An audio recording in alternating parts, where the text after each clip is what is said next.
सर्वांच्या डोळ्यासमोर एकच गोष्ट येते, अर्थात फळांचा राजा आंबा. आणि महाराष्ट्रात कोणताही सण असो किंवा आनंदाचा क्षण असो, आपला जीव कशात अडकलेला असतो, तर गरमागरम मऊ लुसलुशीत पुरणपोळीत. पण कधी विचार करा, जर या दोन गोष्टी एकत्र आल्या तर?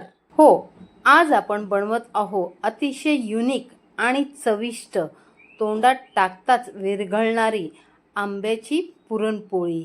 बऱ्याच जणांची तक्रार असते की आंबा घातल्यामुळे पुरण पातळ होते, पोळी लाटताना फुटते आणि कडक होते. पण आजच्या या व्हिडिओमध्ये मी तुम्हाला हे सर्व गुपित टिप्ससह सांगणार आहे, ज्याने तुमची आंब्याची पुरणपोळी पहिल्या प्रयत्नात अगदी परफेक्टच बनेल. आणि व्हिडिओ अजिबात स्किप न करता शेवटपर्यंत नक्की बघा. तर चला व्हिडिओला सुरुवात करूया. तर सर्वात अगोदर आपण इथे पीठ मळून घेणार आहोत. पिठासाठी आहे ना, तुम्ही गव्हाच्या पिठाच्या सुद्धा करू शकता किंवा फक्त मैद्याच्या सुद्धा करू शकता. पण मी इथे 1.5 कप गव्हाचं पीठ घेतलेलं आहे आणि अर्धा कप मैदा घेतलेला आहे. मैद्यामुळे पोळीला छान लवचिकपणा येतो आणि ती फुटत नाही. ही अगदी महत्त्वाची टीप आहे मैत्रिणींनो. हे व्यवस्थित आता आपण चाळून घेऊया. पीठ चाळून झालं की त्यात चवीनुसार मीठ, असं पूर्ण पिठात मिक्स करून घ्यायचं आणि थोडं थोडं पाणी टाकून आपल्याला पीठ मळून घ्यायचं आहे. आमच्या गावात खूप आंबे आले आहेत आणि मम्मी रोज आंब्याचे काही ना काही पदार्थ बनवत आहेत. तुम्हाला कोणता आंबा आवडतो? हापूस आंबा आवडतो का पायरी आंबा आवडतो? मला कमेंट्स मध्ये नक्की सांगा. 2 कप पिठासाठी 1 कप पाणी लागलेलं आहे आणि इथं माझ्या मम्मीचं पीठ पण मळून झालेलं आहे. आता आपण 1 चमचा तेल टाकून पीठ व्यवस्थित असं मळून घ्यायचं आणि नंतर पीठ झाकून ठेवूया. तोपर्यंत आपण पुढची तयारी करून घेऊया. इथे मम्मीने आमच्या झाडाचे हापूस आंबे घेतलेले आहेत. आंबे मी अर्ध्या तासापूर्वी आहे ना पाण्यामध्ये भिजत घातले होते, कारण आंबे आहे ना उष्ण असतात, त्यामुळे त्यांना पाण्यामध्ये भिजत ठेवायचं. मी तुम्हाला कापून सुद्धा दाखवते. हे आमच्या घरचे आंबे आहेत. बघा, आंबा बघा किती छान आहे. इथे मम्मी आता या आंब्यांची प्युरी बनवून घेणार आहे. हे बघा, आपण आंब्याची मस्त अशी प्युरी करून घेतलेली आहे. आंबा बघा किती छान आहे, मस्तच. हापूस आंब्याची गोष्टच निराळी असते. तुम्ही कुठलाही आंबा वापरला तरी सुद्धा चालू शकतो. मी 2 आंबे घेतले होते, पण मला 2 आंब्यांची आवश्यकता नाही लागली, कारण एकच आंबा हा मोठा होता. तेवढ्या ह्याच्यात मी हा जो कप घेतलेला आहे ना, ह्या कपाच्या मापानेच 1 कप प्युरी झालेली आहे. आता ह्याच कपाच्या मापाने आपण सर्व साहित्य मोजणार आहोत. 1 कप भरून मी बारीक रवा घेतलेला आहे. 1 मोठा चमचा भरून साजूक तूप टाकून घेतलेला आहे.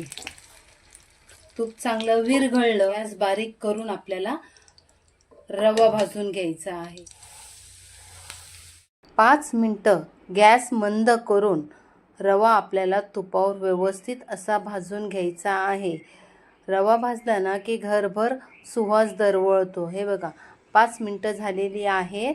मी रवा मस्तपैकी भाजून घेतलेला आहे आणि त्याचा वास सुद्धा घरभर दरवळत आहे.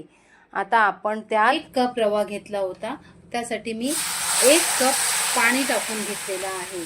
पाणी तुम्ही गरम सुद्धा वापरू शकता किंवा साधं पाणी वापरलं तरी सुद्धा चालू शकतो. याने आपला रवा चांगला असा मऊ होतो. मस्तपैकी रंग बदललाय का? कसा पांढरा शुभ्रच आपला रवा आहे. आता त्यावर आपण 1 कप आंब्याचा गर टाकून घ्यायचा आणि व्यवस्थित असं मिक्स करून घ्यायचं. रंग बघा काय सुंदर आलेला आहे. घरचा हापूस आंबा आहे ना, म्हणून व्यवस्थित ह्याच्या संपूर्ण गुठळ्या मोडून घ्यायच्या. आता मिक्सरच्या भांड्यामध्ये जे राहिलेलं ना त्यामध्ये थोडंसं पाणी घालून मी भांडं धुवून ते आंब्याचा पल्प जो होता तो ह्यात मिक्स करून घेतलेला आहे. हे बघा, असं संपूर्ण आपल्याला व्यवस्थित ह्याला मिक्स करून घ्यायचं आहे. रंग काय सुंदर आलेला आहे आणि संपूर्ण गुठळ्या मोडून घ्यायच्या. आता आपण ज्या कपाने रवा मोजून घेतला, आंब्याचा पल्प मोजून घेतला, त्याच कपाने आपण 1 कप साखर टाकून घ्यायची. कारण साखर टाकल्यानंतर कसं मिश्रण थोडंसं पातळ होतं, मग ते व्यवस्थित आपल्याला मिक्स करून घ्यायचं असतं. आंब्याचं साधन खूप छान लागतं.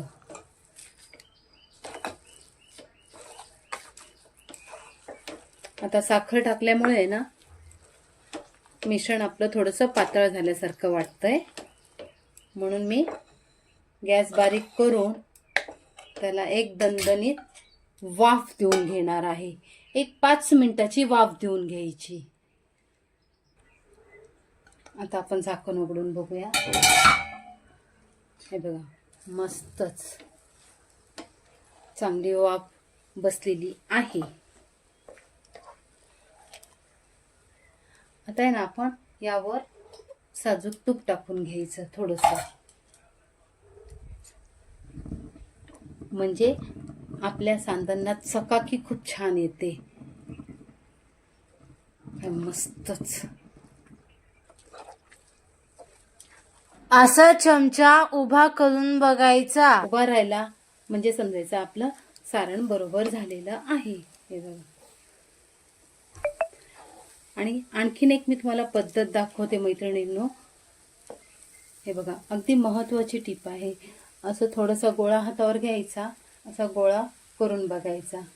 व्यवस्थित झाला म्हणजे समजायचं की आपलं आंब्याचं सारण बरोबर झालेलं आहे.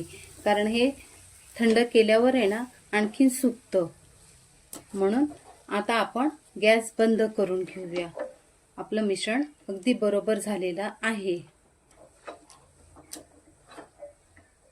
आता मी गॅस बंद करते आणि हे मिश्रण थंड करायला ठेवून देते. इथे आपलं मिश्रण थंड होत आहे, तोपर्यंत आपण पीठ बघूया.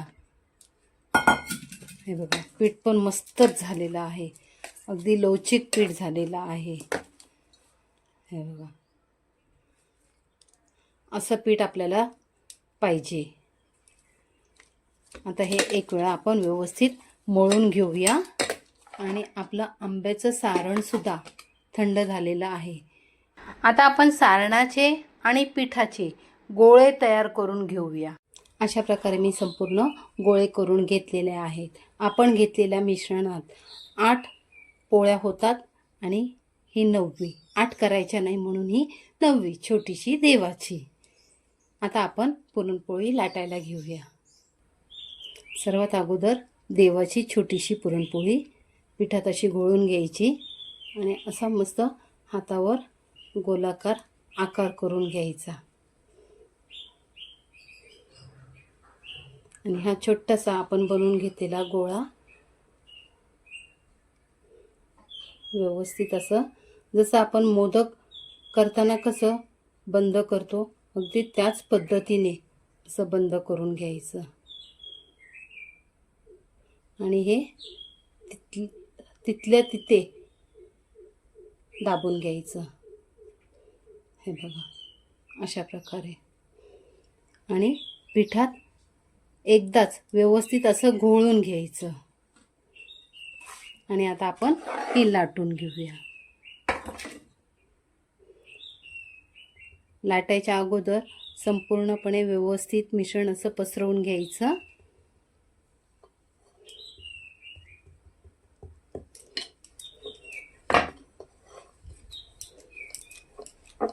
जास्त उलट पालट करायचं नाही. अगदी अलगद हाताने आपल्याला ही पोळी लाटायची आहे. तुम्ही बघू शकता मिश्रण बघा सगळीकडे पसरत आहे.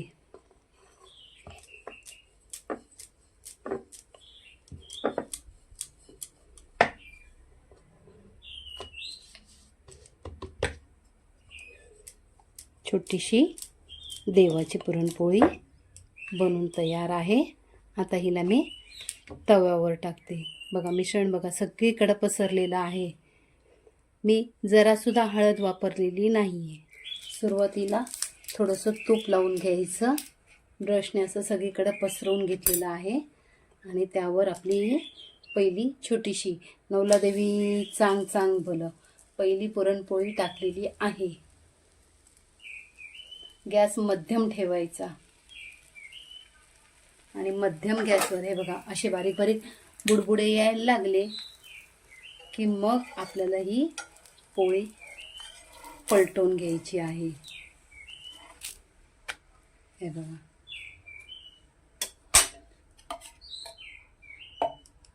पहिलीच पुरणपोळी आहे. बघा कशी टम्म फुगलेली आहे. तुम्ही बघू शकता. जास्त उलटपालट नाही करायची.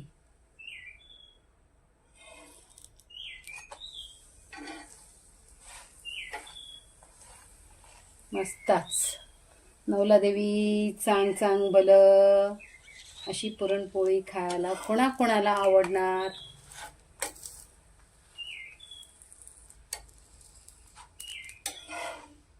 हे बघा किती छान झालेली आहे.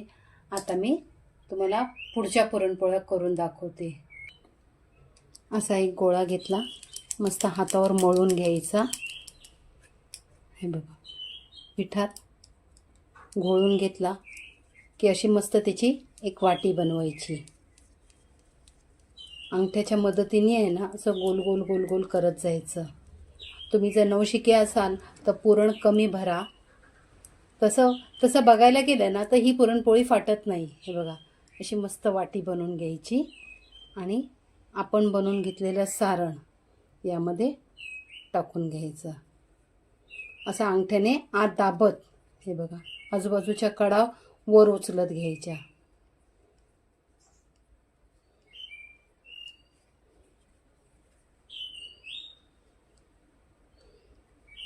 असं सारण व्यवस्थित भरून घ्यायचं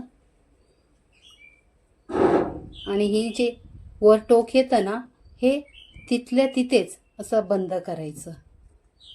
हे पीठ काढायचं नाही आणि असं हातावर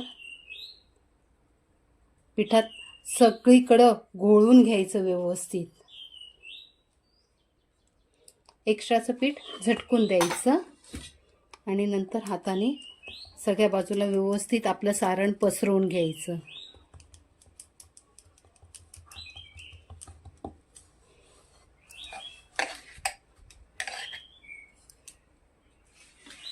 आणि आता आपण आपली पुरणपोळी लाटायला घेऊया.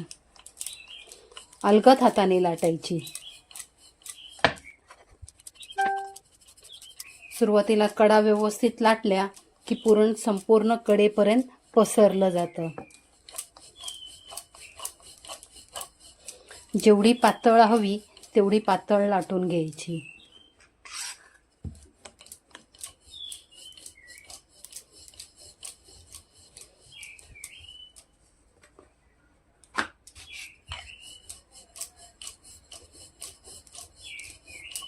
हे बघा किती छान अशी पुरणपोळी पूर्ण काठापर्यंत पुरण आलेलं आहे. तुम्ही बघू शकता.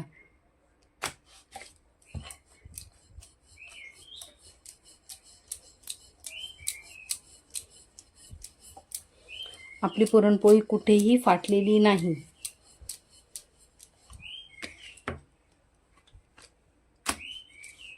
असं व्यवस्थित मस्तच.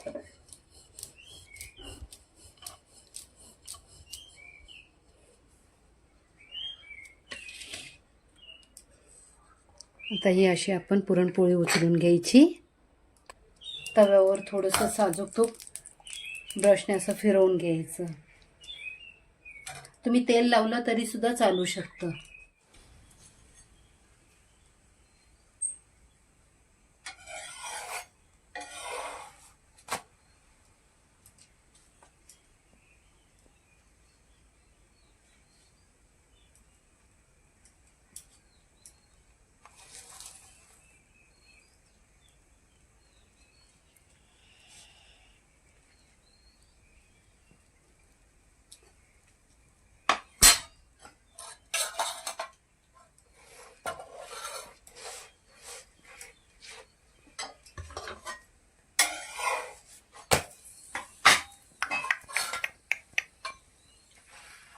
पुरणपोळी बघा कशी टम्म फुगलेली आहे आणि आता मम्मी अशीच सर्व पुरणपोळी करून घेत आहे. अशा प्रकारे आपली आमरस पुरणपोळी बनून तयार झालेली आहे. तुम्ही बघू शकता किती मऊसूत अशी आपली पुरणपोळी झालेली आहे. सारण पण बघा कसं मस्त काठोकाठ भरलेलं आहे. हे बघा. आता ही पुरणपोळी हे बघा अशी मस्त आंब्याच्या रसात बुडवायची आणि अशी पटकन खायची. आणि कशी झाली हे तुम्ही आम्हाला कमेंटमध्ये सांगायचं.